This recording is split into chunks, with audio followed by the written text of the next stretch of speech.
Hello everyone, and thanks for watching Edupedia World Videos. Today we'll be learning more about significant figures and why such a concept is really needed in physics.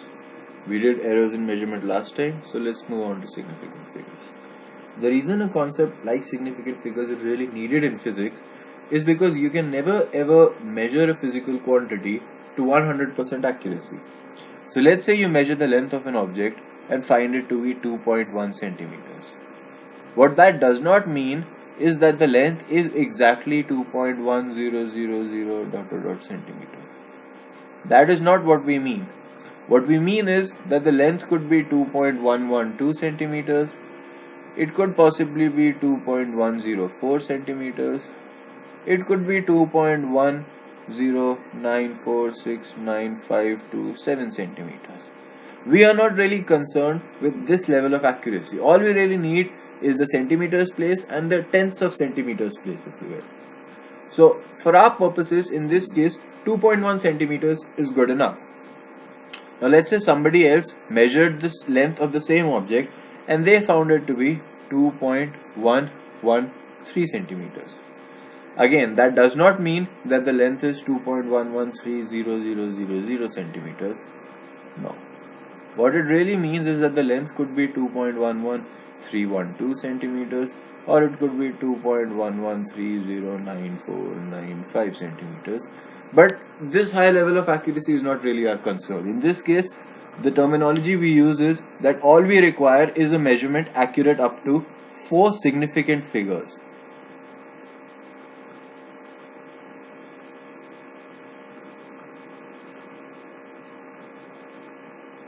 So since this measurement has 4 digits, we say that the accuracy is measured up to 4 significant figures, whereas in this case the accuracy is only measured up to 2 significant figures. Significant figures and significant digits, both the terms are used interchangeably and both of them mean the same thing. So we can see that the more number of significant figures there are in a measurement, the more accurate that measurement is. And this is really why we need a concept like significant figures, so that just by looking at a measurement and the way it is presented to us, we can tell the accuracy to which it is measured. If somebody gave us a measurement of 2.100 centimeters, that would mean a slightly different thing from 2.1 centimeters. Practically it would mean the same thing, that the length is very near 2.1 centimeters. But in this case, as I said, it could be 2.112 or it could be 2.104, and we rounded it off to 2.1 centimeters. In this case, we say something slightly different. We say we measured the length of the object and we found that it was 2 centimeters plus 0.1 centimeters plus 0.000 centimeters. That means we actually measured these two digits and they were 0. So in this case, it could be 2.10014 centimeters or 2.10011 centimeters, but we do know for a fact that these two digits are 0, which we do not know in this case. So again, this we would call as an accuracy measured up to 4 significant figures. Right. So we'll see the rules for calculating the number of significant figures in a measurement in a minute, but let's really look at why we need significant figures once more. So how do we really conduct a measurement? Let's say we are measuring the length. So we do it with respect to a meter scale. Let's say this is our meter scale.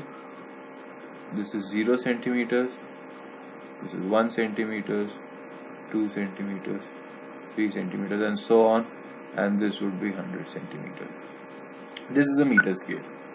And let's say that we have also readings to read how many millimeters there are. So we have 10 divisions between every centimeter reading. We put the object with one end at 0 and we see the reading of the other end. And what we were able to see is, first, that it lies between the 2 centimeter and the 3 centimeter mark. But we are able to see something more than that, because this particular scale actually has divisions of millimeters. And let's say we see that it lies between the 1 millimeter and the 2 millimeter mark. So in that case, we can say that the length is 2.1 centimeters. Again, where it lies between the 1 and 2 millimeter mark, we cannot really tell because we do not have scales to tell us even finer. We do know that it lies between 2.1 and 2.2 centimeters. So we'll say that the reading is 2.1 centimeters. Now let's say we have a less accurate scale. In that scale, we just have readings for up to centimeters. 1, 2. And we don't have any scales corresponding to millimeters. And we are able to measure the length on this scale by putting one hand at 0. And all we are able to see is that it lies between 2 and 3 centimeters. So in this case, we'll say that the length is 2 centimeters. So in this case, we measured it up to an accuracy of 2 significant figures. In this case, we measured it up to an accuracy of 1 significant figures. Okay. Now, here we have a problem, because in this case, yes, it did lie between 1 and 2, but what if it ended up lying between 0 and 1? In that case, I would have written the measurement as 2.0 centimeters, not 2 centimeters, just to convey to the reader that I have measured it up to an accuracy of 2 significant figures. In this case, when we say it's 2 centimeters, it could be 2.1 centimeter or it could be 2.3 centimeters. In this case, we are telling the user that it is 2.0 centimeters. And in this case, we say that not only does it lie between 2 and 3, it lies between the 0 millimeter and the 1 millimeter reading, between the 2 and 3 centimeter readings. So we see that the more significant figures there are in a measurement, the more accurate that measurement is. And so we've devised some rules to calculate the number of significant figures in any physical quantity. The first rule is that zeros are considered at the end in numbers with decimals. We saw an instance of this right now. 2.0 will have 2 significant figures, whereas 2 will only have 1 significant figure. So after a decimal, any zeros considered will count towards significant figures. If we say that the reading is 2.0000 centimeters, this is a much more accurate measurement than 2.0 centimeters, because 2.0 means it could be 2.0112 or 2.0458. But this means we've measured the 3 digits after this 0 and we found that they also happen to be 0. So in this case, the measurement will be up to 5 significant figures. So this is the first rule. The basic rule is just count the number of digits. But there are some additional rules, which is anytime zeros are present after a number, after a decimal, they are counted as significant figures. Now we know that zeros after a decimal don't really change the value. 2.00000 and 2.0 are basically the same number in terms of pure mathematics. But in terms of measurements, they give me very different measurements, though the numerical value might be the same. One of them is a very accurate measurement, the other is a somewhat accurate measurement, and a measurement of 2 centimeters would not really be accurate. So this is the first rule, that zeros are considered at the end in numbers with decimal places. Zeros are not considered just after the decimal if the digit just before the decimal is 0. And to solve this and other ambiguities related to significant figures, one rule we always follow is, as far as possible, we will try to represent the measurement of a physical quantity in terms of powers of 10 method. So what this rule really says is 1.003 centimeters has 4 significant figures. This we know. But 0.003 centimeters has only 1 significant figure. And why is that? Let's try to write both of these in terms of the powers of 10 method. So the first measurement we'd write is as 1.003 into 10 to the power 0. And we see it has 4 significant figures. If we were to write this number in powers of 10, we would write it as 3 into 10 to the power minus 3. And we see now that 3 has only 1 significant figure. However, if the measurement was 0.00300 centimeters, then it would have 3 significant figures, because we will consider zeros at the end in numbers with decimals. And if we were to see it more clearly, we'll write it in terms of the powers of 10, and in this case we write it as 3.00 in 10 to the power minus 3. To specify to the user that we've actually measured these 2 digits as well, and they are 0. They are not 1 or 2 or 3, they happen to be 0. So in this case we will have 3 significant figures. The final rule for calculating the number of significant figures is that zeros are not considered at the end in numbers without decimal places. So let me make that a little bit clear. A reading of 600 centimeters only has one significant figure, not three. There is no decimal in this case. Remember the first rule, if zeros come after a decimal point, they will be considered. But in this case, there is no decimal point and the zeros are coming at the end. So this would be considered as one significant figure and we would write it as 6 into 10 to the power 2 centimeters. If we really actually did measure these two digits and we found out that they were 0, then we would write it as 6.00 into 10 to the power 2 centimeters. In this case, what we are saying is it could be 600 centimeters, it could be 602 centimeters, it could be 611 centimeters. We just know that the first digit is 6. In this case, we say that the first digit is 6, the next digit is 0, and the digit after that is 0 as well. So this would have three significant, this would have three significant figures. So these are the three simple rules which you need to remember to be able to calculate the number of significant figures in any physical quantity. Zeros will be considered at the end in numbers with decimals, though they will not be considered at the end in numbers without decimals. And zeros are not considered just after a decimal if the digit just before the decimal is 0. And you can really remember all three of these rules very simply if you always remember to write a number in terms of the powers of 10 method. If you write it in terms of the powers of 10, then the number of significant figures will always come naturally. The next step is to see how we can have operations with significant figures. So first two operations we'll see would be multiplication and division. And the reason we need to calculate a specific amount, up to a specific amount of significant figures, is that we really do not have an infinitely accurate measurement. So let's say in a computation, I have to measure 9.8 multiplied by 1.164 divided by 2.23. Now if you were to feed it into a calculator, what you would get is 5.11533363 ... depending on the accuracy of your calculator. But we cannot really be sure that this digit is a 6.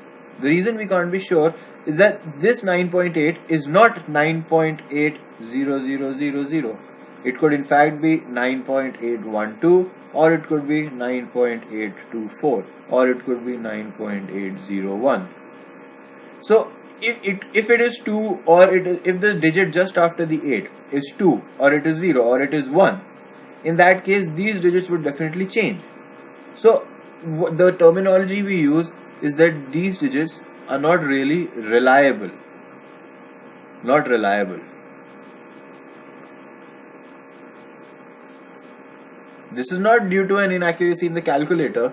This is because we really are not sure about this number. We do not know what comes after 8. We are not sure that it is 0. So to write the measurement as 5.11533363 does not really make sense. So the rule we use in multiplication and division is that the number of significant figures in the answer equals the minimum number of significant figures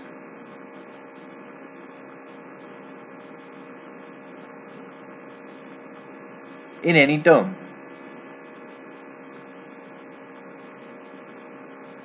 So 9.8 has two significant figures, 1.164 has four significant figures, and 2.23 has three significant figures. The minimum number of significant figures is 2, which is a 9.8. So we will round off the answer to two significant figures. Remember, rounding off we did the last time. So 5.115 ... will round off to 5.1.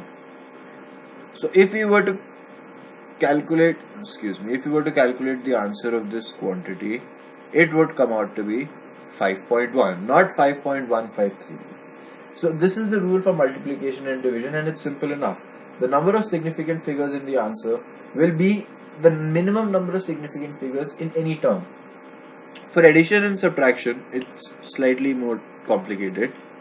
So for addition and subtraction, what we need to do is, let's say I'm trying to calculate 1.2 plus 3.114 plus 7.43.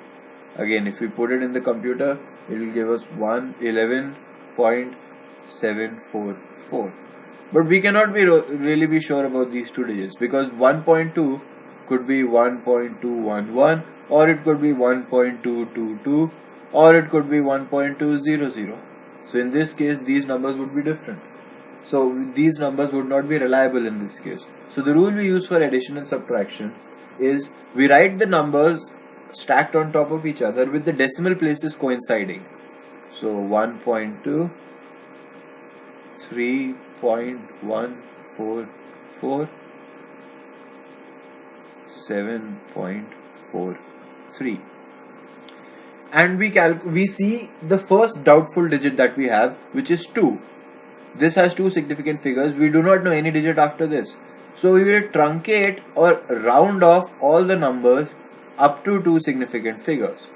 So we'll forget all this and we'll round them off. Now if this were 3.19, I'd obviously round it off to 3.2.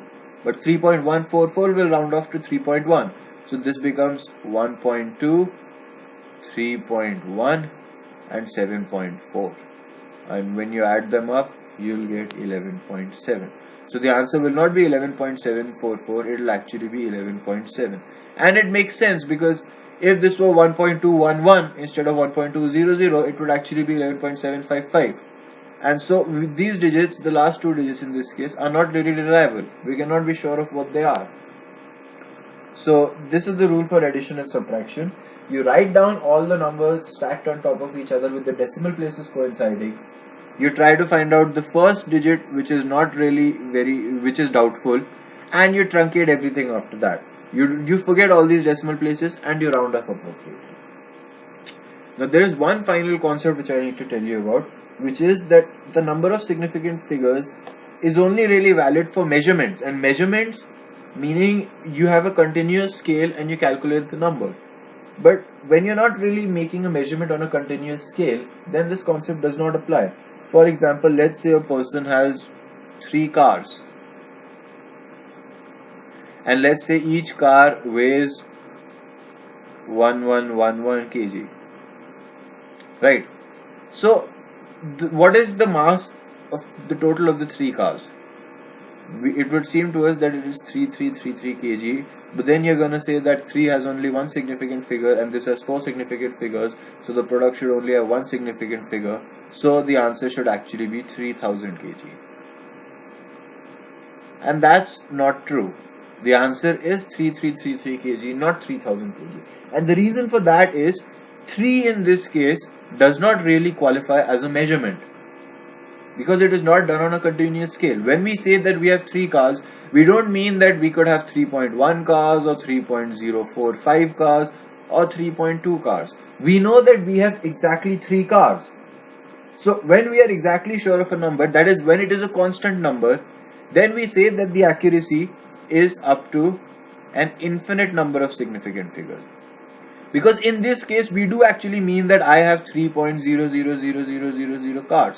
I do not have any fraction of a car. So I have 3 cars or I have 5 notebooks. These numbers would have infinite significant figures. And so the rule would be, when you multiply 3 cars with 1111 kg, 3 cars has an infinite number of significant figures. 1111 kg has 4 significant figures. The minimum of the two is 4. So the answer should have 4 significant figures. That is 3.33. So this is the final thing which sometimes gives a little bit of confusion to students. Whenever you can measure a number accurately, whenever you say I've got 2 computers, then you mean you've got 2.0000 computers. But when you say my height is 2 meters, you do not mean my height is 2.0000 meters. So from the context, it is generally obvious whether we mean a measurement in a sense of measuring it on a continuous scale, or whether we mean a discrete number. Discrete numbers such as 3 cars or 4 pens will always have an infinite number of significant figures. Okay, that's it for significant figures. Thank you.